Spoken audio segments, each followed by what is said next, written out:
Okay, we are going to start the English medium discussion, weekly discussion on Tuesday. Today is 14th March 2023. So we have appointed Sutta, Tuataka Sutta. But before going to that formal discussion, if we have any other interview reports or any suggestions or comments, welcome. Otherwise, we are going to go to our routine appointed discussion.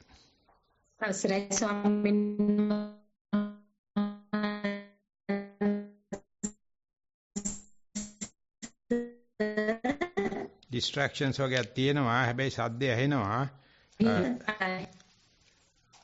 පොඩ්ඩක්ම කතා කර කර ඉන්න එතකොට අපිට adjust කර ගන්න පුළුවන්. So we have received one report and one question. With your permission, I would like to present. Yeah, now we can hear. You can proceed, please. Yes, Swaminathan, first the question. Most respected Bhante, please can you explain Asanni Samadhi, and it is the same as what you call experiencing a black hole in meditation. Thank you, Thero Saranai. No, end of the question. There is nothing called Asanya Samadhi. That is a kind of a wrong usage. So you have to define it, or otherwise Niranja has to read it properly. Otherwise I can't understand the question. Swamin Wahansa, it says Asanni Samadhi. No, there is no such in Tipitaka, so I can't comment unless otherwise get the connection. Therefore, I am asking the redefinition of the question itself. Swamin Wahansa, I will write to the same email and let No. He or she must be listening. He or she must be listening. Why should we take worries? They must come and they must give Yes. Yes, we will invite if they, she or he in the participants, they can raise hand. Yeah. And until then, Swamin Wahansa, I will go to the other report. Yeah. Swamin Wahansa, it's an audio report sent by 11 years old Dinuka Decades. I will play the audio, Swamin Wahansa, now. Today I did walking meditation for 1 hour. When I started my meditation, I wanted to do something else instead of doing my meditation. But I decided to do my meditation because it would make my Amma happy. So, as I started my meditation, I noticed that my feet were very cold today, and I think this was because I'd been walking on the hot floor, because the floor was hot, and that's why it made my feet feel cold. I also noticed that the end of the mat was quite frayed, so that when I reached the end, sometimes my foot would catch a little bit of the mat, and I would sometimes even trip. I also noticed that as I got further into my meditation, less and less thoughts of distractions occurred, and I felt much calmer further towards the end, which is something that I do not normally experience during my meditation. I also noticed that the sound of the birds outside I also noticed the sounds of the birds outside, and when I heard this, it distracted me a little bit from my primary object, my feet. But the sounds of the birds made me quite happy. Another thing I noticed was that I would bring my left foot. When I lifted up my left foot, as opposed to my right foot, I would lift the left foot a little bit higher. And I think this is because my left foot is a bit stronger than my right foot. I'm not sure. Thank you for listening, Bhante. It's a very Thero and Nissarana. honest report, good accounting, and you practice at least to satisfy your mother. Good. But anyway, you had a peace of mind. That's a kind of a gift. And while walking, still you know, birds are singing without a audience. You are the only single audience. And still, you can see you are lifting the right leg higher than the left leg. That means bird sound is there. The birds are happy, you don't mind. Otherwise a distraction. And still, you can see the movements of the left leg is lower, right leg is higher. That means your mind is very working in a matrix, not a linear. Not distracted by a sound. Sound is in the background and it's optional, whether it's happy or not. And you are very detailed in observing the right leg and left leg. The most admirable thing is, you are 11 years old. 11 means 2 lines. Both of them are same. Then we call 11. And still you observe left leg is you are lifting higher and right leg is higher and left leg is lower. These are the fine detail which called sap of the Dhamma, the juice of the Dhamma. So elderly people just ignore them. They wanted to have vipassana jnana, they wanted to have abhijna, they want to have dhyana. They are just abstract. They are very pragmatic. So therefore, I wish if you can write weekly reports and let us start the discussion with that kind of a very pragmatic, very fresh, open statement. We are disqualified to say good or bad. We are just sharing, admiring how much you have the expressibility, how much you can articulate, how much you can verbalize what you wish, and therefore thank you and wish you all the best to maintain your trend as well as this reporting capacity, this thesis writing kind of good expression. Thank you very much, Putta. Anyone who wish to comment on this before going to the sutta? Thank you, Swaminatha. Thank you for the report, and I was just really happy to hear how honest you were and how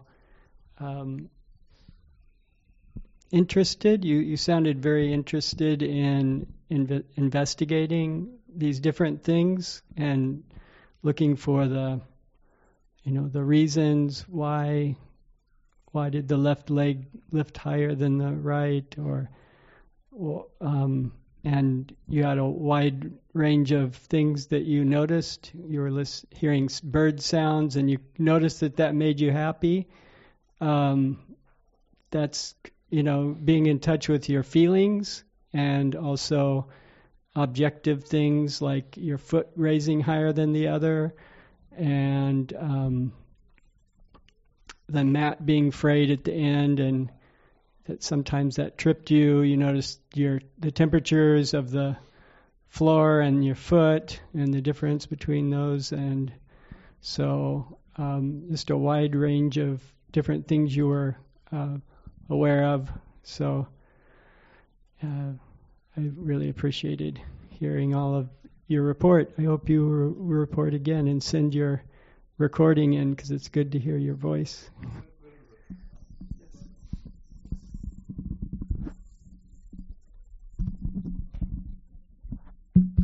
Avasaraya Swamini Wānse, Dinuka's report is sort of amazing, and the most important thing is that even Dinuka's report is nice and it's happy, we wouldn't be able to comprehend it, but Maha Thero explained the importance of it, the sap of it, hence we felt the importance of it and the freedom and the liberation of expression, and also it is more than reading 1,000 books. It's one genuine experience.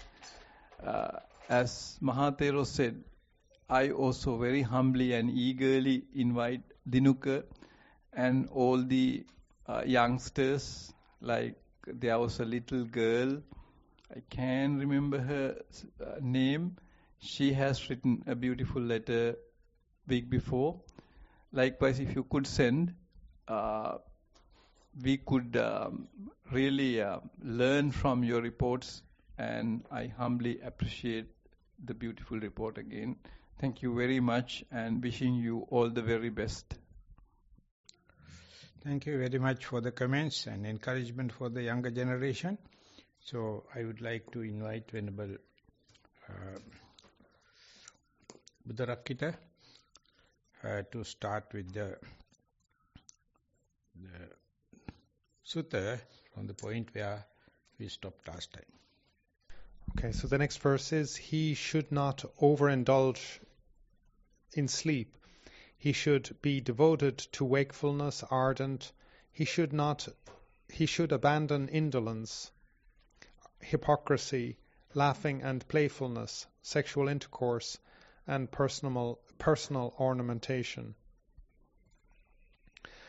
So this is a kind of a synopsis of the training of somebody who is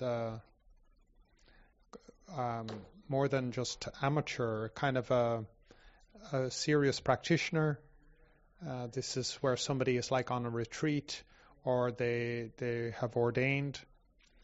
So in this case, he should not overindulge in sleep. So this means that he has a regular sleep, he has an adequate amount of sleep, but he is not overindulging in it, meaning spending too much time asleep. I remember in Burma, Sayadaw U Pandita told us about one person who came on retreat, and this person had the ability to sleep for every sitting session. So he would sit down, he would sleep, then he would get up, stand around for a while, and then sit down and sleep for the next sitting session. And this went on for a couple of days, and he would report every day. Quite honestly, he would report what had happened, that he had slept. And then the Sayadaw asked him to leave and go home again, because he said he was like an idle worker. He had this expression, idle worker. He wasn't performing his duty. He wasn't performing his task. That he was just sleeping when he was supposed to be working. And like this person could do this 16 hours a day. You know, we had long formal practice times from 3 in the morning until about 10 o'clock at night. And so every hour, you know, every second hour we had sitting, walking. And so this person could sleep all day and then somehow sleep at night as well. So it was really kind of an achievement that you could sleep so much. But yes, as we practice, we can actually have a requirement for moderate amount of sleep. Again, I don't recommend undersleeping. foolish in the long run. You need to have a healthy amount of sleep, but it's this overindulgence in sleep, as the Buddha says here, that is the problem. He should be devoted to wakefulness, ardent. So wakefulness here is another word for mindfulness, and wakefulness means attentive, that you're alert, that you're present, that you show up in your own life. And ardent here is ardent in the practice again. So what is the purpose of your wakefulness is to be an ardent, an effortfulness, a certain amount of ardor, energy in the practice, that you're diligent in the practice, that you're about the business. You're not messing around. You're not distracting, putting your efforts into fruitless activities, that you have a purposefulness to your practice, and you diligently corral your efforts. You diligently, you have a discipline about where you expend your efforts. You have a purpose, a goal, a meaning to your practice.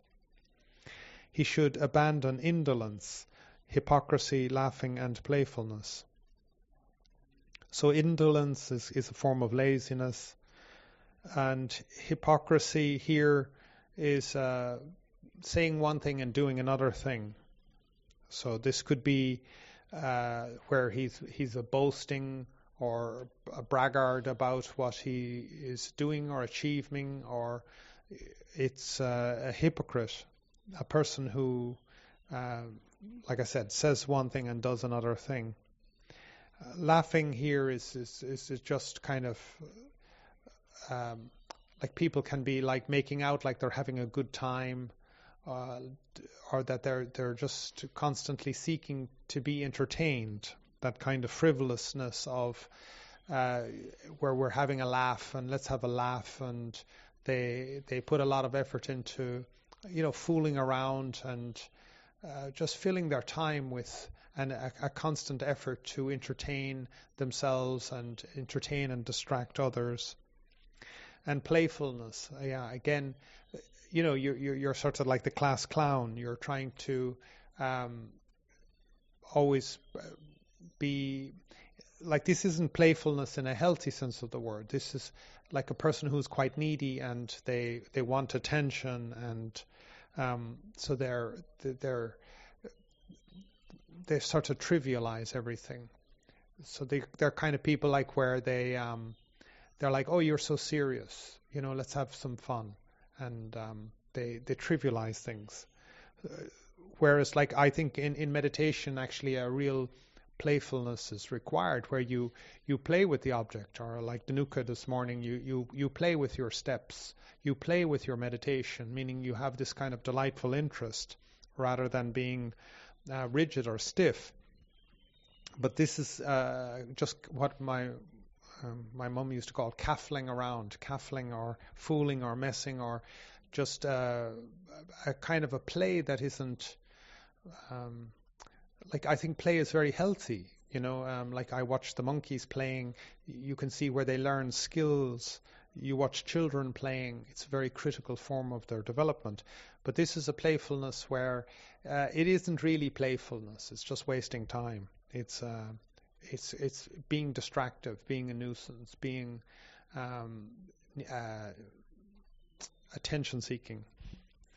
Then he should abandon sexual intercourse and personal ornamentation. So again, here the sexual intercourse is referring again to the precepts. So like again, if people are on retreat, they will take sort of vows to intensify that they avoid sexual intercourse. And obviously as monks and nuns, we would avoid sexual intercourse. So here, it's not just simply avoiding it, it's a mastery where one isn't as such indulging in sexual intercourse or entertaining it or thinking about it, or you have a self-mastery over yourself where you're about the business of meditation, or your object of meditation, or about the Dhamma, and other things are inferior. So things like sex, drugs, and rock and roll are inferior forms of pleasure. And somebody who is diligent and serious about their practice is not going to trivialize and waste their time on things that are inferior forms of pleasure. So they have they're self-possessed, they're self-mastery. They're not somebody who is, again, needing that kind of low form of fulfillment, or trivial form of fulfillment, or neediness, that they need to be sort of boosted up in some ways that sexual intercourse might give them. And this personal ornamentation is again referring to fashion, to clothing, to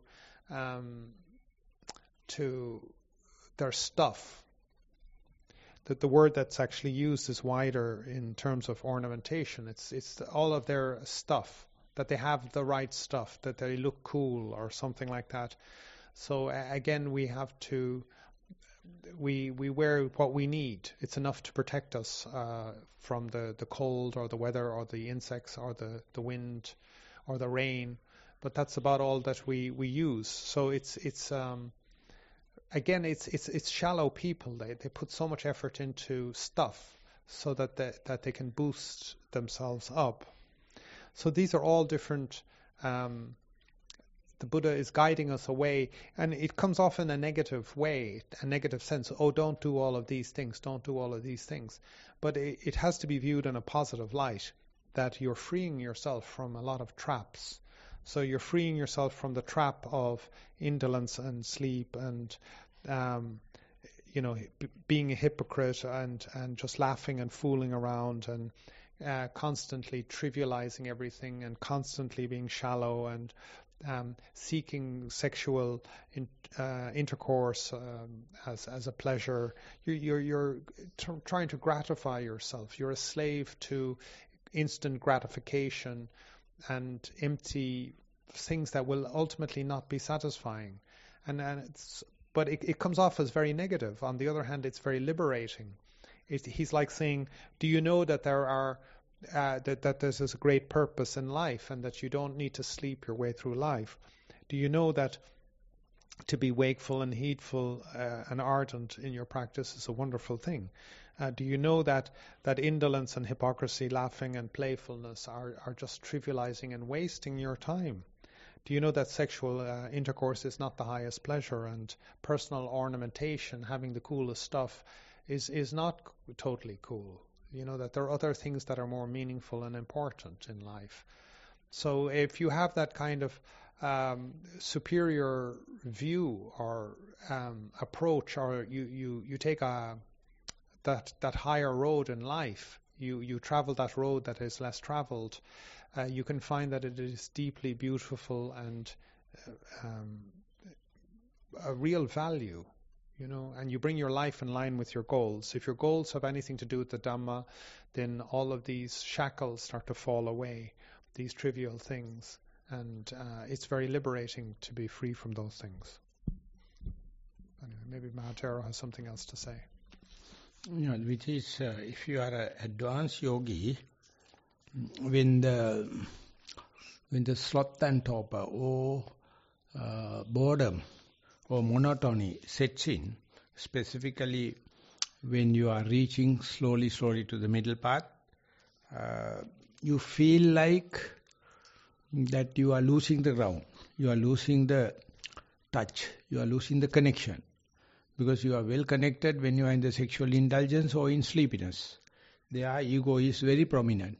So therefore, when you are traveling in the middle, if you are sitting on the pivot of the seesaw, you don't feel the wave.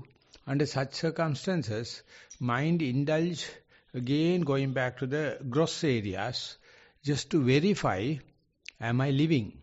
Am I wakeful? Am I mindful? So therefore, occasionally, you have to go back and see, back and forth and see, even though the primary object is flat, even though my primary object is boring, or in the middle, so keeping the maintenance of that is very difficult. Yogi or a bhikkhu or a meditator is for the first time observing it. But the main thing is to maintain it. So to maintain it, you either go to the sleepy side or to the overindulgent side. So the Buddha says, don't go to the extremes. You can go to a certain amount of the sleepiness, because the Chakkumasa yatahando soto abadiro yata ata atto samuppanne sayeta mata sayita. You behave like a blind. You behave, even though you are eyed person, you behave like a dead, dumb. And even you have ears. And if you have the smell, taste and kind of thing, you behave like an idiot. And someone is really, really asking, prompting you to go there, then sleep. Just say, just like a corpse. Because people are giving so much of invitation, under such circumstances, the sickness is good, sleeping is good. It's a remedy, but it's very rare. So that is how, when you are living specifically in a society and the meditation is increasing towards the vipassana, often mind is going to the middle. So only way out is go to the extremes, or go to the self-indulgence or self-mortification. Don't go to the extremes. You have to make use them to thrive, and again you have to come back to the middle. Again go to a certain extent sleepiness, or to a certain extent to the sexual indulgence, but the sensual indulgence, and come back. So when playing only, even advanced yogi can make use their verifiability or verification with the mindfulness is intact. Of course, it appears like this is instruction for the beginner. When some person come to the retreat, we says you have to walk, you have to work this much of hours, no sleepiness, and don't do playful things, don't talk, and that is the basics. But when you come to the very advanced levels, that is to say, when you are associating the middle path, so these are the things to verify, am I the same person? Am I, have I lost them permanently? Or occasionally you can go there, that is that playfulness is not the playfulness, that is verified. I am living, I am not sleeping, I am not unmindful. So that part is very person specific, meditation progress specific, so very difficult for you to give a common instructions. Otherwise they appear like a sila sikha. But I am trying to explain this is a panya sikha also. Sila sikha, panya sikha appear like contradictory. In panya sikha, you indulge. You indulge certain amount of activities and certain amount of lethargy, and then see how much the middle path, without going to the extremes, you can do it. So that is called Arya Pariyesana. It's a noble quest. So therefore, when you go to vipassana, when you go to higher level of meditation, your early habits or your early way outs are at the periphery. You may be using them in order to test, not to indulge sexual or sensual or sleepiness. So that is why niddangna bahuli kareya jagariyang bhajeya atapi nanding mayang bhassang kiddang metunang vippajahe sabibhusang. Person who is meditating or mendicants don't do overindulging of sleepiness. Instead, have wakefulness. Don't be lethargic. And don't be perverted, or he used the term hypocrisy, and cracking jokes, and games, or any sports. And vibhusana saita meundam, metunang vippajahiye savibhusan. And you indulge sexual intercourse in a playful way, in a show-off way. That was aphrodisiac. And make it this thing, and don't do it. You do it, the meundam, the highest one is the one, ceremonial way. You do it, and it is for the rich people, or even the poor people can do it. This is just for the sake of show-off. In the films, in the blue films and all the kind of thing. Don't go up to that point, but lower level of sensuality, you have to indulge. Otherwise, you can't keep it up, because mind is very in the middle part. So when that happens, those who are very serious about ethics, those who are very serious about monastic code and sila, they are utterly numbed. They are utterly, anesthetized. They can't proceed. But they are self-critical. Am I transgressing? Am I thread passing?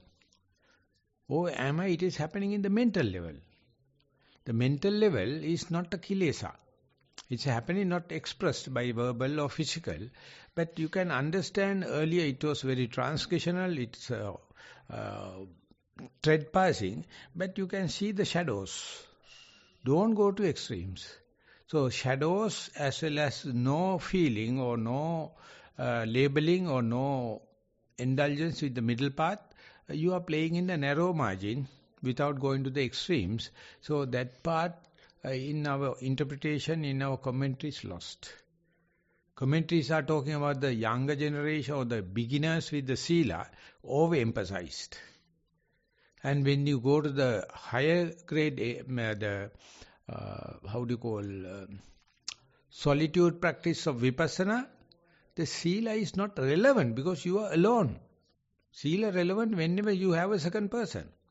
Whenever you are in ethics, ethics means at least two people.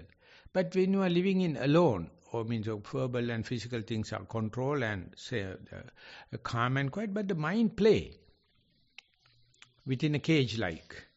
So no chance to go out. The Buddha says don't go out, and he mentioned what are the things can occur.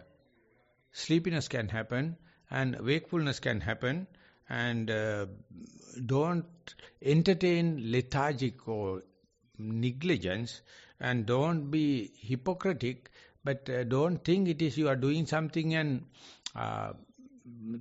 thinking something. No, you are not doing and you are not talking. You can see the mind, how perturbed against the middle path. And that is also Maya. Bhassang, you are trying to feel like talking with someone or teaching someone. Don't do it. Kiddang, that means some sports. But the mind is sporty. But you are not doing it physically, not doing it verbally. And metunam vippajahi. Metunam means 2 by 2. Metunam means male-female. That is a special term. But you are alone here. But you can do it, indulgence, the past and the future. So don't do it. But you can see mind is playing within a range. These are the points you have to understand. When the mind becomes disciplined, these things are still, you have rudiments, you have sediments. And they can come and do. They are also in a dissolving way. You are adopting into the middle path. So therefore these things, the specks and tiny shadows can happen. Don't self-critical about them. They are good signs because they are not thread passing, they are not transgressing, and that part very difficult to teach in Sila. Sila give a black and white difference. You must do that, you must don't do this, don't and do's. becoming Silabbata Paramasa. Practicing person has to understand how much I have discipline, still the mind shadows or the rudiments and the sediments are there.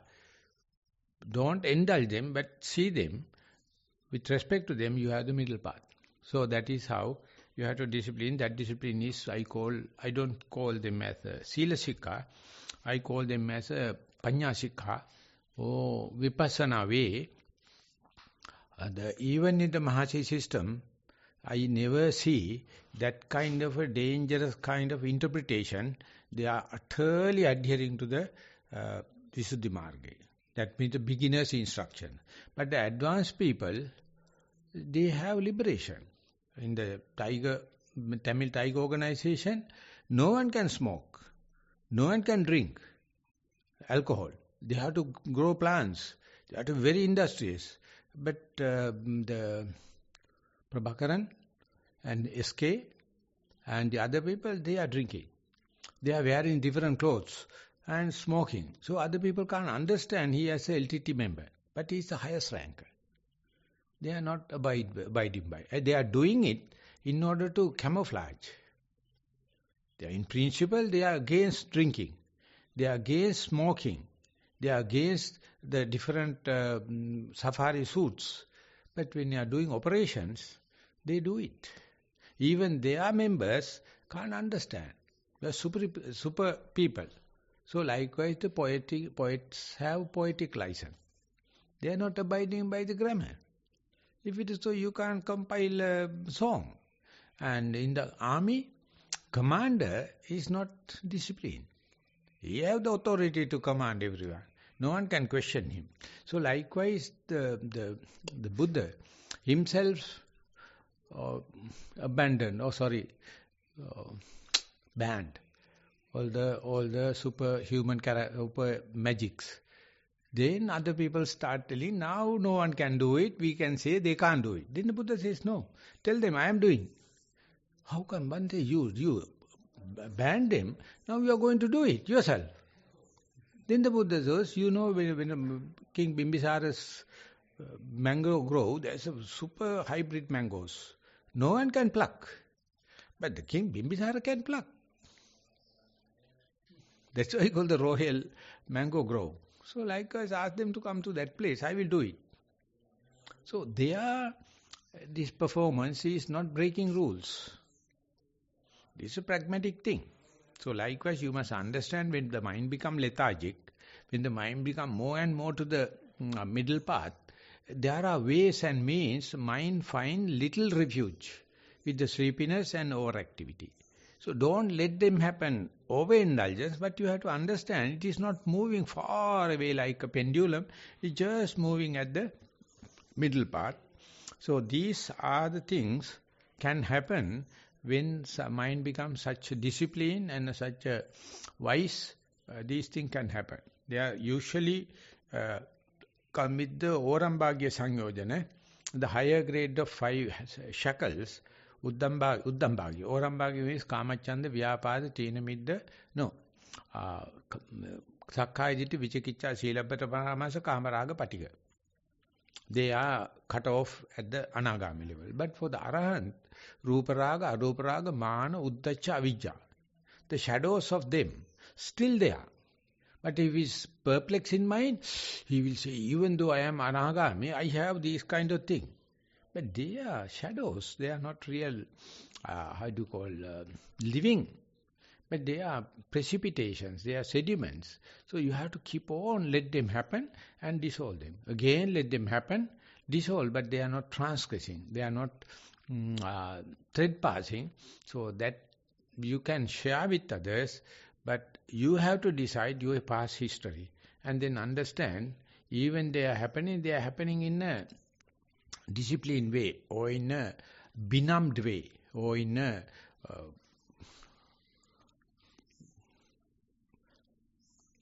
disabled way. You see, you give an injection of dead, half-killed germs so that you get the antibodies, vaccines. You give a germ. So likewise, now we have to give a germ and see how the mind, with respect to the middle path, how the reaction. Earlier you were reacting with respect to the extremes, but the Buddha says, don't go to the extreme, but from the middle path, still the mind is reacting. So you can see, even you are an arahant, till you pass away, so Mahaparinibbana, your 6 senses, using these kind of little movements, they are not idle, they are not in the middle path. These things are there in order to run the machine. Otherwise it's idling and corrupting and rusting can happen. So the other people can say even the arahants are committing this and that. But only Buddha knows. He is not doing that. It's a maintenance course. It's while it's happening, once in a way you have to have a run. Otherwise if you keep the vehicle in the garage for longer time, not good. Once in a way to start. And then run it so that battery will get recharged. Otherwise it will get corrupted. So therefore, even if you are arahant, you are not idling till you have the great passing away. These activities other people can't measure. But the great arahant, they have told, they have expressed, and sometimes cases happen. And then the Buddha says, no, my son has no that potentiality. This is doing just like a rehearsal, just like a PT practice. It is not to kill, it is not kind of thing, not transgressing. But the people, those who are putujjana, they don't understand the level of transgression and within non-transgressional thing. That is all called putujjana. They don't know the boundary. They don't know the Arya Vohara. They don't know how the Aryans are working. They are expressing and they are mentally they don't know. They measure from their point of view. Then the Buddha comes and says, no, my son is already gone. These performances are not, it is not judgmental. No, you must not judge. Then you are in trouble. Listen to me. So this is the way this happens. So present day, in meditation, even the young children, they have gone that kind of, but the parents can't control them. But they are talking about with respect to the middle part. Parents are talking with respect to the extremes. So these young children, you have to tell, don't listen to mother and father. I am directly telling. You listen when you are at home. When you are in Satipasala, mother and father also child, you are also child, you do anything. And tell me, express, and then I am sharing with others. So that is a kind of psychological, we live in the boundaries. Because that the ethics, the sila is a utter shackle. It is valid as far as you are in society. You bloody fool, go to the society. But you learn in the society, go to your place and be with yourself. What the regulation, what sila, what morality? Morality comes only when two people happen. That's called Maithuna. Maithuna means Mithuna Lagna. We have the 12 constellation. Mithuna is male and female together.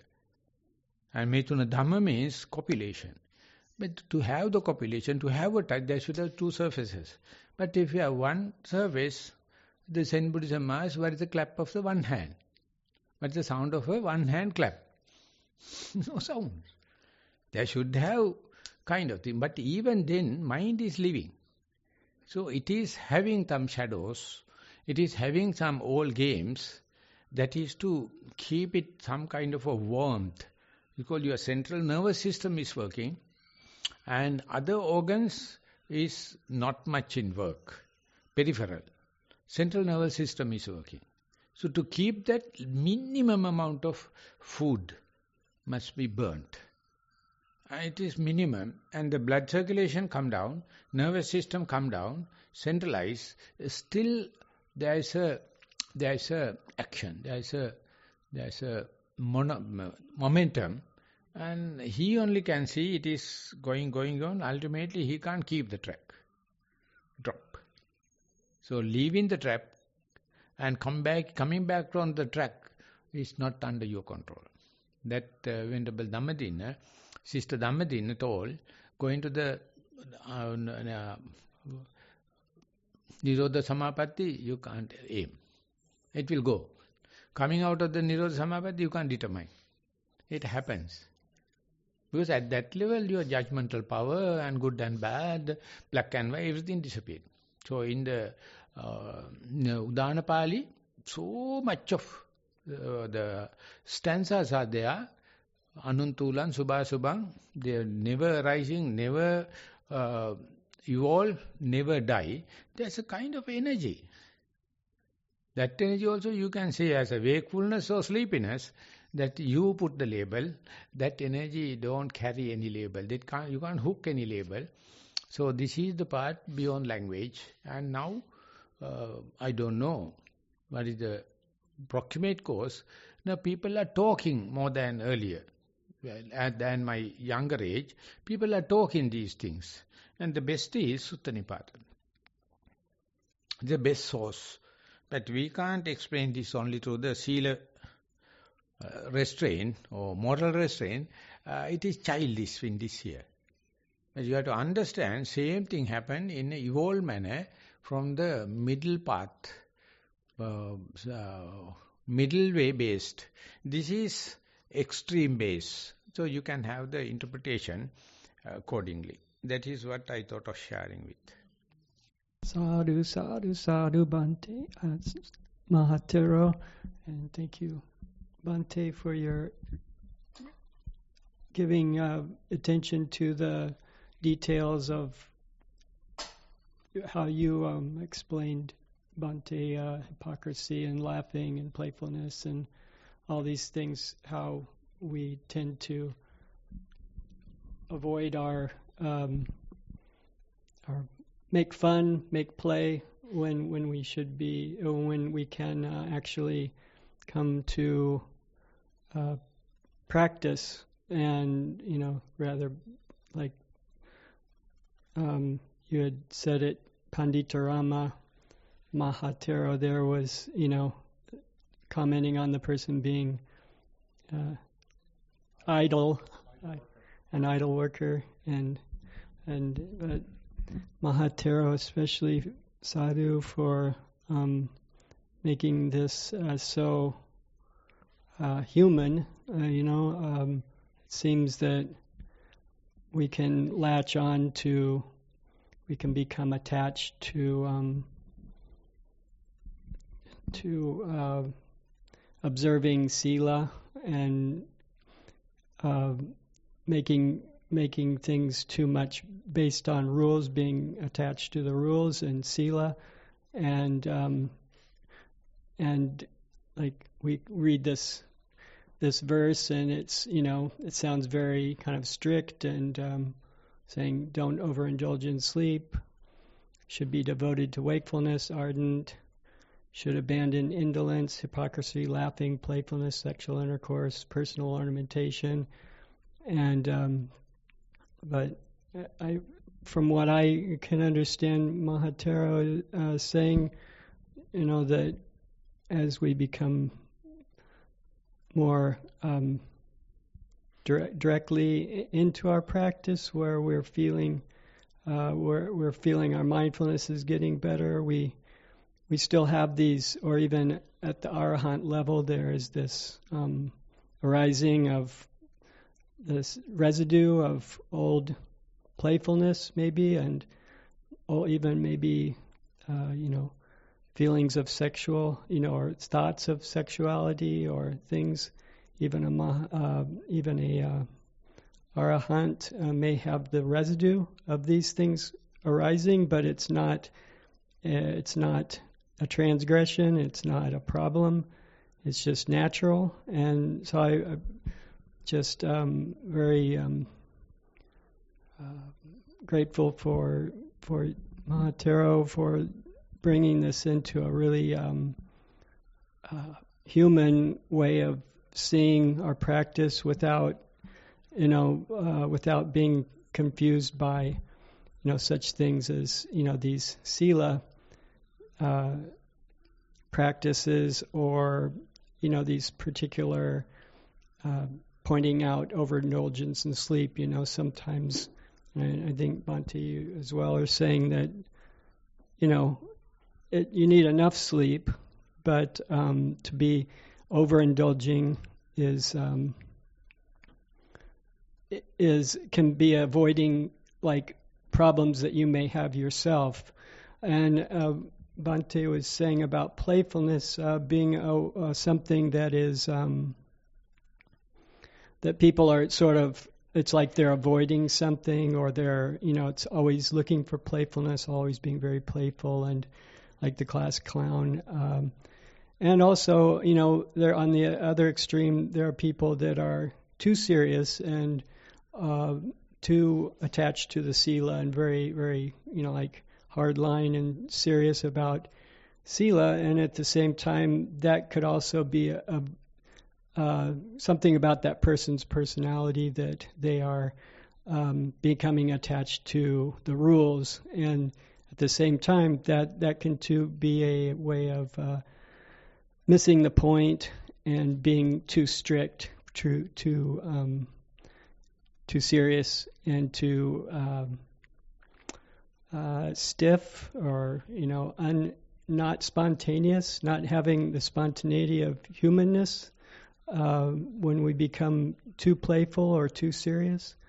So I just appreciate Maha Thero's way of saying, to me it expresses, that we're human, and that this practice happens without our attachment to how we think things should be, or, our particular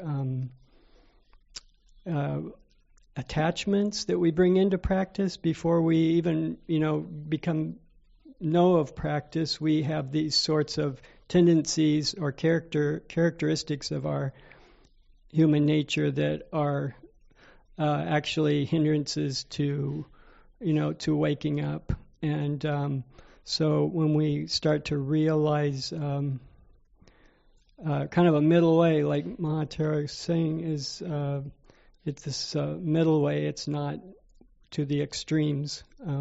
So we can start to realize this middle way when we let go of those extremes.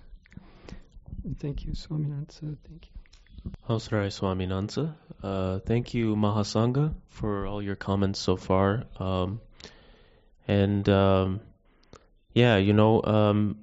First of all, I wanted to say that, sila is very important for the practice, because it builds restraint and it helps with your mindfulness. To build your mindfulness, and it also, helps you to be restrained. So sila is very important for the practice. Vinaya is very important for the practice of monks and nuns. But I think I've heard being pointed out in this discussion,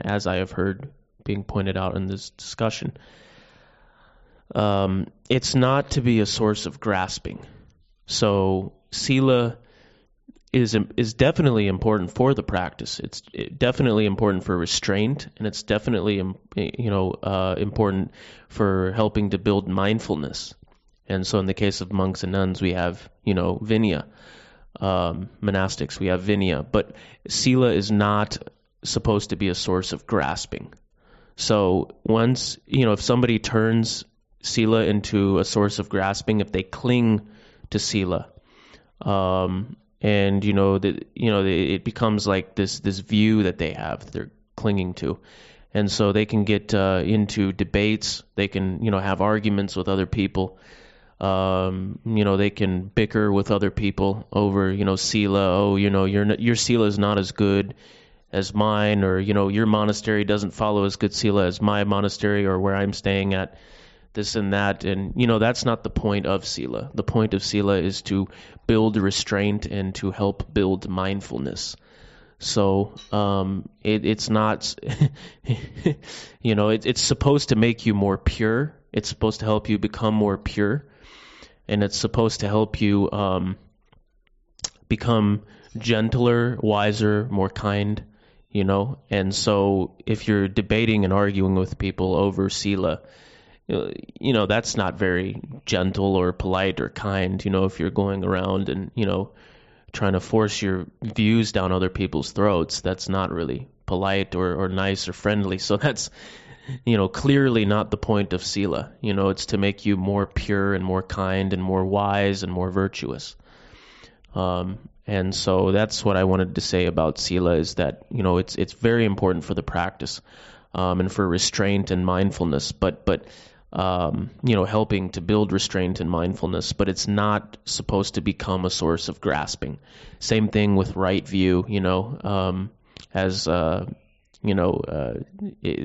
right view, you see in the simile of the snake or the water snake, and the simile of the raft, are you using the Dhamma to cross over, the flood? I don't know if those are the exact words the Buddha used, but when talking about these similes, but are you using, the point is, are you using the Dhamma to become liberated from suffering, or are you using it just to, fight other people, essentially? Are you turning it into a weapon, which it's not meant to be? It's not meant to become a weapon. You're supposed to use it to liberate yourself from suffering. You're not supposed to use it to, get into these battles with other people. It's not supposed to be a weapon.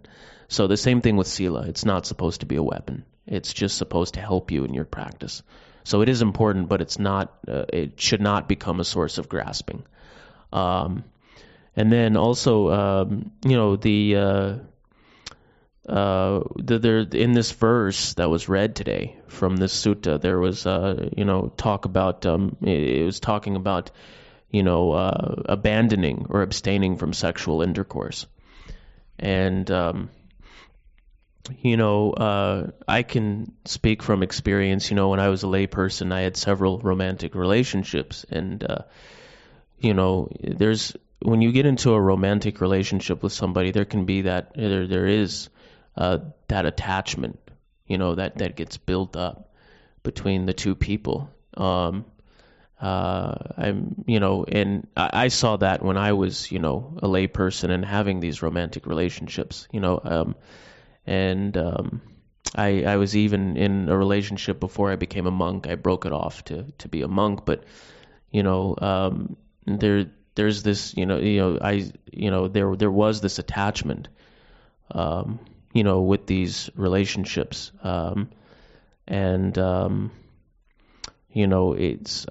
it's one of the wonderful things about celibacy is that it helps you to cut off that attachment, to other people, to other beings, and so you're no longer seeking to gratify yourself. If you're maintaining celibacy, it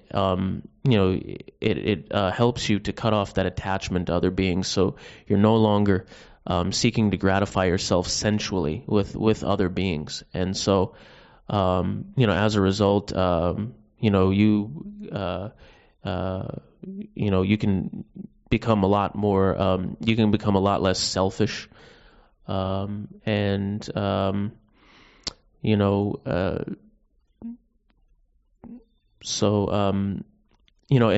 also, when, and you can have, less, like when you're dealing with, when there's not that attachment there, you could say relate. You can have more loving relationships with even members of the opposite gender. Just beings in general. You can have much more loving relationships where it's, where you can start to have metta, where you can start to have karuna for other beings, and not, be seeking to gratify yourself sensually. You can start to have this universal, this unconditional love for all beings in the world. And so that's what celibacy helps us to do as practitioners. When we're maintaining celibacy, that's what it's helping us to do, is to develop this universal love, this kind of unconditional love for all beings, where we can be there to help other beings, and not harm them in any way, shape, or form. And it's a wonderful thing, to be able to do that. That's the beauty of celibacy, So those are my comments. Thank you. So it is almost time up. So I would invite you to read Mahasi Sayadaw's first chapter in Vipassana Treatise, and I translated into Sinhala. I went through the Burmese, and Bhikkhu Bodhi sent me the English translation done by Kulamin and others.